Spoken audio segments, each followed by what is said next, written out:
আজি মই মোতকে বান বিধ্বস্ত এলেকাৰ মানুহ নাই ইয়াতে অসম বিধানসভাত যিমান বিধায়ক আছে মই আটাইতকৈ বেছি বান বিধ্বস্ত আছিলো কিন্তু আজি আপোনাক ক'বলৈ পাই মই ভাল পাইছো যে যোৱা 4 বছৰ ধৰি মোৰ সমষ্টিত অকণমানো বানপানী নাই কিয় নাই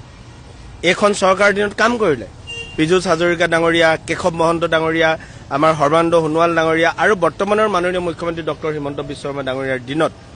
যিটো ধৰণে বানপানী ৰোধ কৰিবৰ কাৰণে মোৰ সমষ্টিত ব্যৱস্থা ল'লে যাৰ কাৰণে আজি মই বাৰিষাও আহি এছেম্বলিত আছো নহলেতো মই প্ৰত্যেকবাৰে এছেম্বলি এই ছিজনটোত মই কৰিবই নাপাওঁ মই সমষ্টিত মানুহৰ লগত থাকিব লাগে এখন নৈ কহনে বুকত লৈ কেঁচুৱা ল'ৰা ছোৱালী লৈ নাতি নতিলা লৈ ঘৰত আছো